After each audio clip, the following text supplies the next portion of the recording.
Aloha kako. Today, I would like to share an excerpt from my self-published book, Mo'oahine of Makalike Bridge. Hopefully, it will inspire you in acquiring your very own copy to see the outcome of this paranormal tale set in Hawaii. So sit back and enjoy. Kaimi made it to his social studies class just as the tardy bell rang. He went to take a seat next to his friend, where he found a dirt-covered backpack saving a chair for him. Kaimi tossed Keoki's sack onto the floor and watched as he swirled a freckled finger inside his ear canal. Kaimi saw the girl sitting beside Keoki make a face that read complete disgust. That stuff never bothered Kaimi, though. He thought Keoki's uniqueness made for more creative conversations. Kaimi watched in disbelief as Keoki was going for broke, poking his pale, Vienna sausage-shaped finger deeper into his earhole. He started to garner a larger audience. Kaimi intruded, "Hey, Keoki, you busy this afternoon?" Keoki pulled his now-stained fingertip out from his ear and flicked away some pia toward the front of the room. He furrowed his brow in curiosity and questioned his longtime friend. "Did you want to come over to my place?"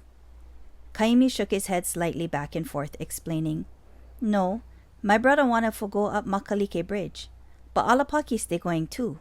I need you to come help me ignore him." Kaimi eyed Keoki to see if he was game.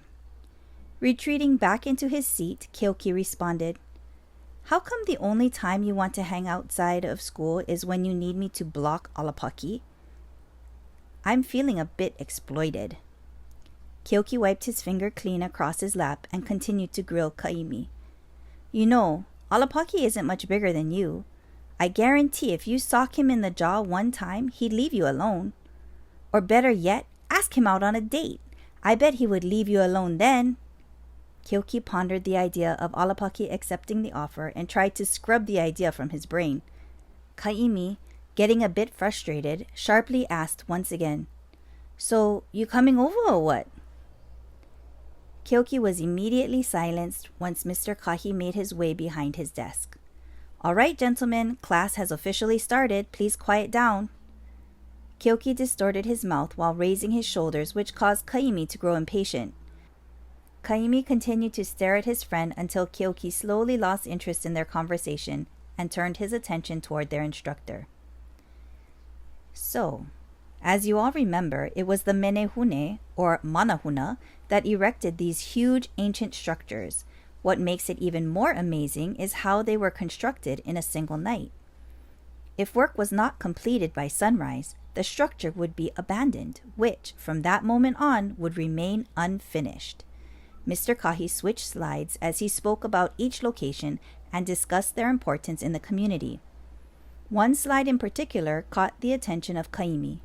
It was an older picture, but the waterline of the stream and the shape of the cliff made it easy to see that it was a photo of Makalike. The bridge wasn't as modern as it is today, which piqued the young man's interest. Kaimi raised his hand, and Mr. Kahi gave him a look of astonishment. His teacher pointed toward him, giving permission to speak. "Eh, Mr. Kahi, isn't that Makalike Bridge?" Mr. Kahi was taken aback. He was surprised to see that Kaimi was actually participating in class for once. "Good eye, Mr. Lee. You are correct. It wasn't until the rock slide in 72 that the new concrete bridge we use today had replaced the original wooden one. Here's a question for you all. Why is this area called Makalike?" Kaimi glanced around the class to see if anyone had a response. He saw a petite hand on the opposite side of the class, slowly reaching upward. Mr. Kahi turned his attention toward the student again with the look of shock. "Well, this is a surprise. 2 of my quietest students willfully adding to our class discussion today. Yes, Miss Agbayani?" Kaimi sat up at his desk to get a clear look at his classmate. He thought about how Reina was one of those quiet, mysterious loner types. She would never be seen hanging around campus doing extracurricular activities or cruising down at the local hotspots. Kaimi always had a thing for her, but his dreams of pursuing the girl that was out of his league were dashed the one time Keoki sat beside them. Kaimi's friend squeezed out a loud, disgusting fart without remorse. He always believed that Reina thought it was he who had dealt it. All these strange memories came flooding back to Kaimi as he waited to hear what his crush had to say. Reina cleared her throat lightly before speaking. So my uncle once told me the story of how there was an ancient creature, a lizard lady, that would abduct children in that area. One rainy day, when my uncle was a kid, he remembered seeing that green lady trying to sneak up on him and his friends. These two huge guys appeared out of nowhere, hugging onto the side of the cliffs. They tossed this massive boulder down the stream at her. Unfortunately, they missed the creature and accidentally hit the bridge. The lizard woman fled, disappearing into the crevices of the stream. Being fully immersed in Reina's tale, Kaimi began feeling the hair on his arms prick upward. Reina continued, "Afterwards, my uncle watched those giant, 50-foot-tall men climb up the cliff. They disappeared into the clouds, never to be seen again. Some may say that it was a rock slide that took out that bridge, but my uncle swears by what he and several other onlookers saw. It is also said that the lizard lady seeks revenge on those two men who were actually brothers, twins. Because the locals witnessed them saving their children, those giant twins were deemed to be heroes. The new bridge was named Makalike in honor of them. Makalike means same face." Reina cast her gaze around the class with anxiety. She was panicked until her eyes fell on Kaimi. She could see that he was very much into her story. She smiled at him from the corner of her mouth, which made him slowly look back toward the slide with reddened cheeks. Mr. Kahi raked his finger over his chin stubble as he paced away from Reina and walked through the light of the projector. "That's a very interesting and a very entertaining alternative history, Miss Agbayani," he responded. As Mr. Kahi continued to elaborate his thoughts on what Reina shared, Kaimi focused on her. He could see that she felt embarrassed and had a look that one could only equate to being that of a vengeful mo'owahine. No wonder she keeps to herself, Kaimi pondered. The first time she shares her thoughts, and she's greeted with skepticism. It made Kaimi's ears burn. His hand immediately shot up, and this time he spoke before being called upon. "Mr. Kahi, how come the twin giants and lizard lady are harder for swallowed in the overnight construction of the Menehune peoples?" Kaimi's face froze in fear. He immediately lowered his hand and thought, "What the heck just got into you, boy?" Mr. Kahi's eyes widened as he blinked them rapidly. "I didn't mean to sound discourteous to you or your friend, Mr. Lee. On the contrary, believe it or not, I was about to share a similar tale to that of the one shared by Miss Agbayani." Kaimi softened his shoulders and relaxed his posture. He looked back toward Reina and saw her eyes, that were fixed on him, dart away quickly to look back toward Mr. Kahi. Their teacher continued, "Look here." Mr. Kahi pointed toward the cliffs above Makalike Bridge. "Do you see the contour of the mountain face?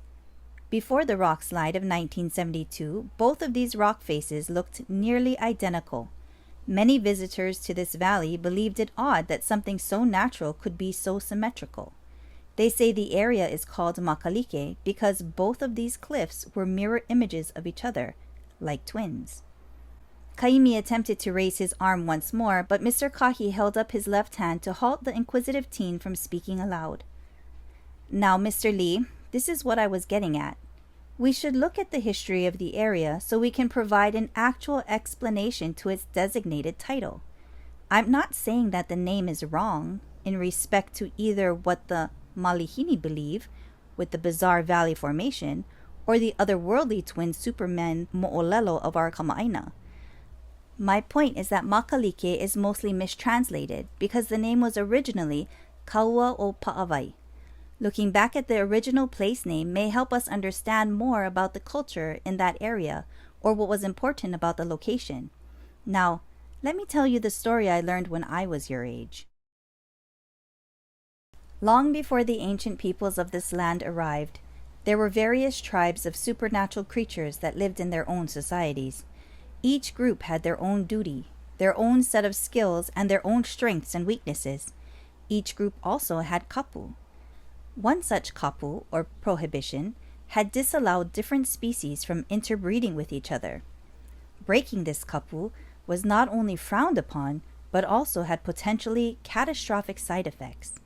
Children born to two different groups could most likely create unknown abnormalities or worse. One such abomination came when Pa'awai, a mo'owahine, fell in love with an entity out of her own class. Their union created two children, twins. Pa'awai's lover left immediately after she gave birth without saying a word. These children of Pa'awai had an insatiable hunger that she tried furiously to quell. Nothing she fed them made them full. They constantly cried to their mother, "Mama, Mama, pololi loa maua." As they cried, the water from the heavens would soak up into the earth. The more they cried, the harder it would rain. She fed them various plants from root to leaf, to no avail. She fed them entire animals, makai to mauka, yet there was still no relief to their agony. Their cries were so loud that their mother could not bear it. Pa'awai scooped both of her children up and rested them in a cave deep within the valley, blocking the opening with a massive limestone slab. Even then, their cries could be faintly heard through the thick wall of rock. Pa'awai's heart ached, and she cried for her keiki. It wasn't until one night when the moon was at its fullest that Pa'awai came across a most peculiar creature. It seemed to have searched for refuge from the storm in the Aumākua. This creature she had never seen or heard of before fumbled through the woods exclusively on two legs. It didn't appear to belong to any group she'd ever met. Pa'awai tracked it through the forest for hours to be sure it wasn't another being of greater mana. The small beast finally sought rest and sat up against the feet of Miluakahiva, who was in the form of a large tree at the time. She knew it was safe to steal away with it as it slept. Within minutes, Pa'awai had returned to the cave with her fare to offer to her children. She placed her quarry at the base of the twins' nest and blocked the cavern's exit. The children's cries ended the moment the little being awakened. The creature felt through the darkness, arms extended, hunting for the cave's exit. With the rain no longer splashing on the ridges of the valley, the panting of the life form echoed inside the chamber walls. It reached through the dark, darting from one side of the cave to the other with no success in its search. It confused Pa'awai that this entity had no ability to sense her or her children at all, not even the ability to see its surroundings through the darkness. Her children emerged from the nest and descended upon their prey.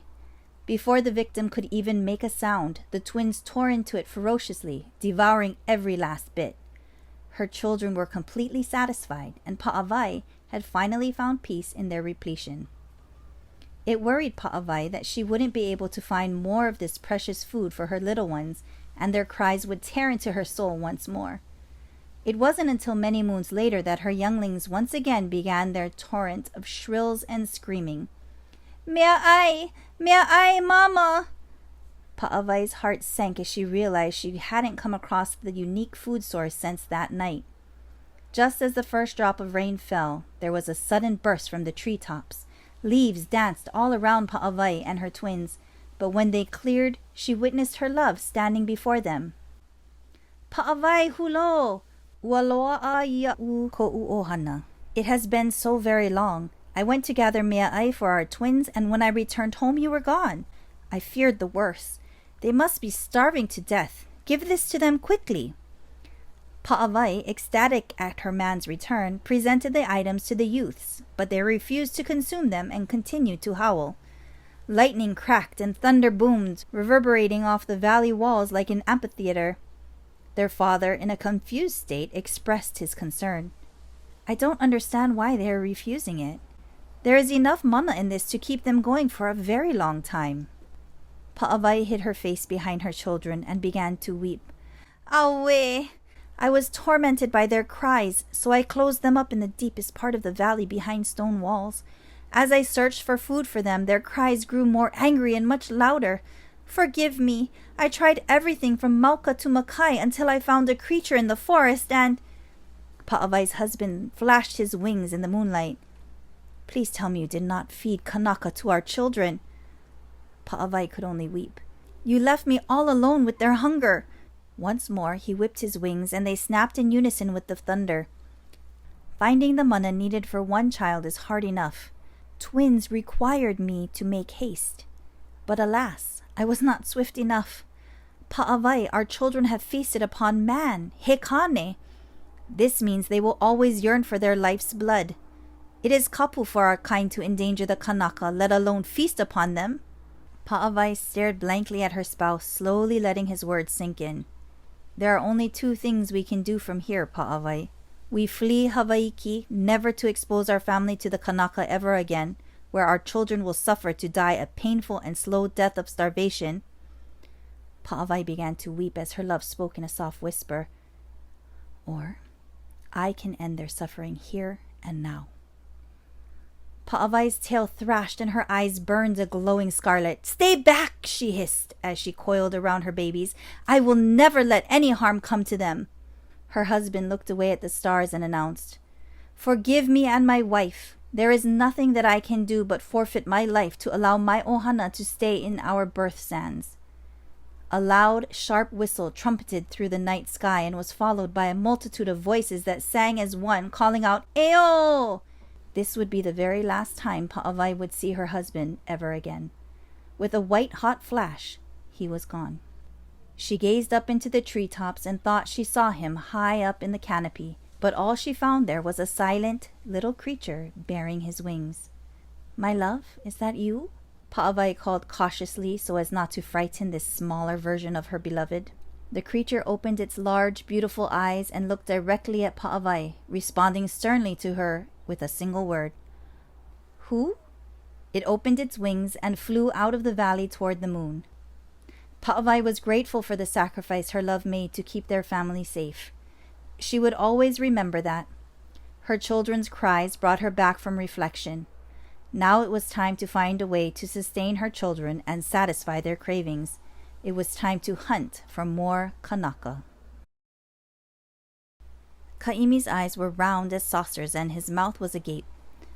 Reina saw how the story had affected Kaimi, and to snap him out of his bewilderment, she bellowed, "So what does the name Kauo Paavai have to do with Makalike? What purpose did it serve to change the original name in the first place?" Wagging his finger and pushing himself off the corner of his desk, Mr. Kahi explained, "Right. Originally, the name Kauo Paavai, or the Rains of Paavai, came from the tears of the distraught mother. She cried because her children had become Aikanaka, and she needed to keep them alive throughout the centuries on man's lifeblood. The tales of the lizard lady that would steal away with unattended children from the river's edge would weigh heavy on the community. Later, the name was changed because of that evil history. They wanted to name it after the cliff faces and their naturally odd symmetry. But ironically, Paavai's offspring were kupua. As they got older, they were able to effectively hunt for man and children on their own. Most of the class presented uneasy faces that looked as if they never wanted to travel over Makalike ever again. But Mr. Kahi could see that Reina still needed a bit more clarification. He added, "Kupua are shapeshifters. The twins have the capability to change their form into any of their victims, Miss Agbayani. So, to get to my long-winded point, Makalike doesn't mean same face. It means shared face." It was at that moment the bell announcing the end of the school day blasted, causing the students to shudder in their seats. Mr. Kahi spun around and turned on the lights. "Well, class, you can thank Mr. Lee and Miss Agbayani for saving you from homework. But be warned, it is coming. Have a fantastic day. You're all dismissed." Reina made her way over to the opposite side of the class. "Kaimi, I appreciate what you did for me back there." Reina's eyes widened as she raised her hand to cover her nose. She quickly and awkwardly headed toward the door at high speed. Kaimi watched Reina scurry out of the classroom in a rush. What the heck was that all about? He thought as he shrugged his shoulders and confronted Kyoki once more. "So, we going Makalike?" he asked his pal one last time. Kyoki was still recovering from Mr. Kahi's mo'olelo. "Brother, let me tell you, that story nearly scared the mud out of me, and when the school bell rang, I soiled my drawers." Kaimi now understood why Reina ran off so abruptly. He covered his nose and cried out, "Damn it, Kyoki, not again!" Vili snuck up behind Kaimi as he walked along the gravel path from school. "Hey, I heard your friend needed for run home and change his bibbities." Kaimi glanced back and raised his shoulders. Mr. Kahi gave the class a fright with one of his mo'olelo. Vili snorted and said mid-chuckle, "Bruh, that Mr. Kahi has some wild tales. Which one he went talk about? The night matchas? The menehunes?" Kaimi huffed. "The mo'o up at Makalike." Vili trotted around his younger brother with knees bent and arms stretched outward. "Ho ho ho! Mr. Kahi went bust out the limu lady. Bruh, that story is classic. Trippy that he went bust 'em out today of all days, yeah?" Kaimi squinted at Vili as he made a third pass. "Wait, you knew about Pa'avai and never say nothing?" Vili dropped his arms and straightened his frame. He could see that Kaimi was more than unsettled about the story Mr. Kahi shared. "Eh, take it easy, brother. No worry, beef curry. You not scared of one mit, huh? Look, it's all fun and games with Mr. Kahi. That guy just shares those stories to help us remember the facts. It's like the kind, what that? Oh yeah, new memory device." Kaimi could see that Vili was very proud of himself. "You mean mnemonic?" Vili popped up like bread from a toaster. "Whatevers." He twitched his head as they continued on their way down the road. The smell of steamy asphalt caused Kaimi to take a gander at the mountain tops as they turned up Makalike Road. He didn't like the heavy gray clouds gathering about the disappearing summit. Kaimi could make out faint jets of moisture climbing the steep cliffside, weaving in and out of the thin tree trunks, covering the mountain as they finally got lost in the billowy mass above. "I don't know, Vili. Looks like going rain pretty hard." As if by coincidence, a light mist started to spray over both of the boys, and the air became thicker. It made Kaimi believe that something was attempting to turn them both away to save them from some unknown fate. Kaimi decided to plead once more to his brother. "Vili, might get flash flood. You think maybe we should come back later?" Vili just kept trucking his way up the hill without slowing. "Nah, if get enough rain, we can safely jump from the bridge, and then I can show off to Kenani." Repulsed, Kaimi shivered visually and wondered, what is it about Kenani that makes Vili so crazy? He continued his thoughts as they went down the bend. Kenani actually does look like Aumākua with one ehu wig. Not that Aumākua is gross looking, but I mean, come on. At some point, they're going to be making out, and you mean to tell me not once is he going to think, "Sup, Aumākua?" They continued around the second curve, finally coming upon the almost hidden trail that led down to the water's edge below Makalike Bridge. Vili cast his gaze down the steps at first, and then scanned across the bridge as if in search of something or someone. Kaimi questioned, "So what then? Where's the Aumākua then?" Vili shrugged his shoulders as he headed down the path, bounding from rock to rock. Kaimi kept pace as rain droplets began to form on their hair. "Hey, Kaimi, try look!" Vili pointed upstream as the waters rose.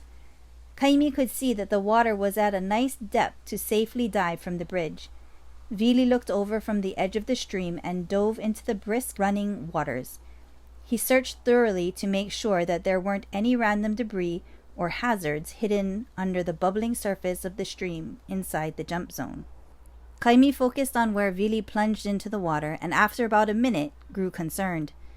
Just before he decided to make a leap in after his brother, Vili's head broke through the rough top of the stream. "How's it?" "Pwah!" Vili took a deep breath.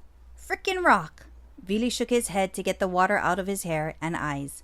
"Brah, had one random stone sitting right in the spot. Garen's ball bearings we would have cracked Ulu. Had to push 'em over." Vili escaped the current and splashed ice-cold water over Kaimi. But the weirdest thing, it looked like somebody went placed a rock right in that spot on purpose.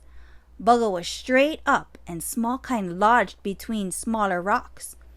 Vili angled his hands right towards the area the tall rock was fixed. A third voice cut into the conversation, falling from above. "Sup, Vili? How's the water?" The boys could see Aumākua descending the trail, and it appeared as though he already had some annoying quip to unload on Kaimi. "Sup, scrub?" Aumākua blurted as he made his way past. "Hey, Vili, looks like the water is cherry. We go up?" Aumākua motioned his head toward the bridge. As he turned to go back up the lava rock stairs, he shoulder-checked Kaimi into a growth of lauae. "Try move, skid mark?" Vili rushed over to help his brother out of the brush. He made sure he wasn't hurt by looking him over carefully and immediately tailed Alapaki. Kaimi followed them up, but left some breathing room to allow some time for Vili to question why Alapaki was always so nasty to him. When Alapaki and Vili got to the bridge, they stood with toes curled around the edge. Vili looked over at Alapaki and asked, "Brah, I thought you said Kenani was coming." Vili waited calmly for a response, but Alapaki just turned his gaze up to the clouds and let the rain pummel his face for a moment. Kaimi made it to the top just in time to hear his brother make no attempt to defend him. Alapaki smirked. "Kenani? She'll be here soon, cuz." He cast his gaze at the jumping spot and back toward Vili. With a crazy look in his eyes, Alapaki challenged him. "Age before beauty." Vili looked down at the rushing stream and back at Alapaki. He let out a shriek as he leapt from the bridge. "Chee-hoo!" Kaimi witnessed Alapaki quickly drop to his hands and knees, closely observing Vili's descent. In no time, there was a giant splash accompanied by what sounded like a boulder falling into the ocean. "Patumba!" When Vili emerged unscathed, Alapaki pressed himself back up to his feet without effort and had a look of utter disappointment hanging from his face.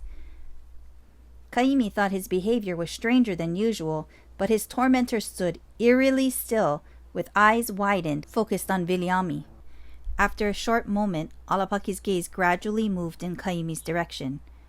He yelled at the meek boy, causing him to twitch. "What?" Alapaki felt his power over Kaimi growing. "Go back down, loser. We both know you're not going jump." Even though Alapaki scared the heck out of Kaimi, he stood as tall as his spine would allow to even out their height differential. The words of his friend Keoki resonated in his head. Kaimi refused to be a punching bag to Alapaki any longer. He scrounged up what little bravery he had within him and walked right over to his aggressor. "What's your deal, Alapaki?" Kaimi's voice squeaked, causing him to clear his throat. He began to quiver from the combination of fear and ice-cold rain dashing against his unintimidating frame. "Deal? What deal?" Alapaki looked back down toward the stream for a minute, watching Vili looking around like a lost puppy. "You know, your brother has some major mana, I kid you not. But you just steal his mana like you a mana vampire. You always need Vili for fight your battles and help you out of a tough spot. How is that fair for Vili, always needing to babysit his scrawny little brother all the time? You're not shame." Kaimi was burning behind his eyes, and he just about had enough of Alapaki's pretentious prattle. "I never asked Vili for fight my battles. I never ever played a victim so he would come running, and I most certainly do not suck my brother's mana." Alapaki was taken aback by Kaimi's assertion. He never seen this weak, fragile pest so passionate. The fury was glowing from behind those once immature, dewy eyes. He withdrew his intimidating stance and took a step back to take a better look at his opposition. Vili glanced up at the two young men and tossed an inquiry of concern. "Kaimi, you good?" Turning away from Alapaki, he looked down and acknowledged his brother with a nod. Vili immediately remembered that Kenani was supposed to be there soon, if she wasn't there already. He quickly scanned the area to see if she was around to watch him make the leap. "How was that jump? Mean, yeah?" Vili tried to play it cool and not sound too desperate as he fished for compliments. Alapaki dropped the shaka and turned his attention back toward Kaimi. "Tell you what, you jump from this bridge and I'll leave you alone from now on. In fact, I'll treat you more like I treat your brother." Without hesitation, Alapaki leaned off the side of the bridge and fell into the stream with barely a splash. He took a while to resurface, but when he did, Alapaki had a strange grin emblazoned across his face, and his eyes shot through the rain with a menacing white flash that pierced straight through Kaimi's heart.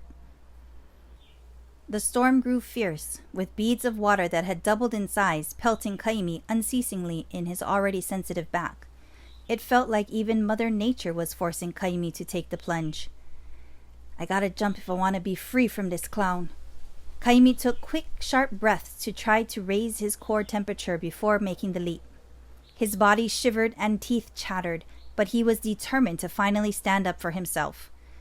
The stream was rushing harder as Alapaki and Vili tried their best to stare up into the falling rain. Both boys awaited Kaimi's descent into the fast-flowing waters with differing expectations. Alapaki decided to remind Kaimi why he was attempting the endeavor. Just climb back down, Mento. We know you know more the sacks. Kaimi nodded. He had finally convinced himself to leap. If I jump, Aumākua will treat me better. If I die, I won't need to worry about his bullying. Either way, I win. But as Kaimi was about to step foot off the bridge, he could see something moving swiftly from the corner of his eye. Just down the stream, at the edge of the forest, Kaimi saw a large shadow curl around the base of a tree that sat in line with the kahawai. Whatever it was big and it was fast. He stepped back, firmly planting his feet onto the bridge, and focused his eyes toward the bizarre movement. Again, he could see the shadow figure, but it was slightly obstructed by the falling rain. He followed it until it crawled its way into the stream, heading right toward the two boys below. Just come back down already, Panty.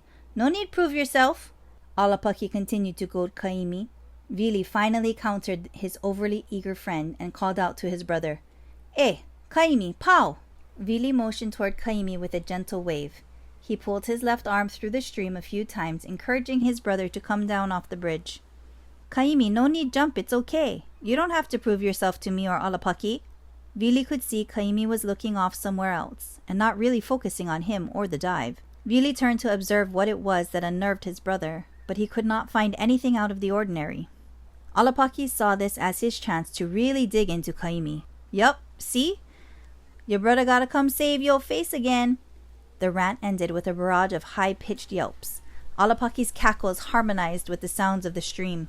Vili splashed a palm full of water at Aumākua, causing him to stop his laughter. He defended Kaimi by leaning into his comrade. "Enough already, brah." Vili shook his head and decided to give Aumākua an ultimatum, even at the risk of never going steady with Kinani. "You're too much sometimes, Aumākua. We're tight, but I'd gladly sacrifice this friendship for my brother that I've known since we both shared our mother's opu." Aumākua glanced at Vili with a confused look and responded, "You and Kaimi are twins?" After that small realization, Aumākua threw his gaze back up to the top of Makalike Bridge at the fearful teenager shivering in the rain. Vili was astonished by the look Aumākua gave Kaimi, and he was startled when his eyes flashed a reflective white, like the eyes of a nocturnal predator. Standing at the middle of the bridge, Kaimi could see the long, dark shadow making its way through the water. He lost sight of it once it got to the deeper part of the stream near the jump zone. Kaimi's fear grew, and he lost his ability to speak or move. It was as if he were paralyzed, feeling helpless once again, shivering in the falling rain. His eyes began to tear as he witnessed an inhuman face slowly emerging from behind both Vili and Aumākua. The creature finally revealed itself, and Kaimi could clearly see a green, scaly-skinned monster with long, dark, stringy hair that looked like limu ele. His thoughts burst in his head. "She's real! The lizard lady is real! And she's looking for her next victim!" Kaimi saw its arms rise out of the water and started to reach out toward Vili. "No, not Vili!" Kaimi willed himself to move and broke free from his possessed state. He bent over and heaved a large rock above his head and took aim down below. Aumākua's eyes widened as he saw a completely different Kaimi positioned in a threatening manner. He yelled out, "Vili, is your brother for real right now?" Vili raised both of his arms up to stop Kaimi. "Whoa, whoa, whoa, Kaimi, put the rock down! Aumākua didn't mean anything by it!" Vili tried to plead with his brother, not realizing that there was a bigger threat than Aumākua's insolence. Kaimi saw the mo'oahine jet forward with her arms outstretched. Within an instant, Kaimi let loose the rock with all his might, just as lightning pulsed and thunder clashed. Everything began to move at half speed. Kaimi saw the rock that was illuminated by the electrical discharge slowly growing smaller. His eyes focused on the action below as he watched the mo'oahine grab Vili, pulling him into the path of the falling stone. He became terrified at the thought that he'd just sentenced his brother to death with that astonishingly erroneous decision. Before the rock made contact, Kaimi felt something hit him from the side, knocking him down to the ground. Kaimi smacked his head against the bridge and everything started to become hazy. He could hear a muffled voice as his eyes went black. For a brief moment, Kaimi could see again. He strained his eyes to see straight and cast his gaze downstream. Just before blacking out completely, he could see Vili's limp body flowing down the red-tainted stream. I hope you enjoyed that small taste of mo'oahine of Makalike Bridge. If you're interested in purchasing your own copy, you can order it on Amazon.com, on paperback, hardcover, and ebook. Aloha.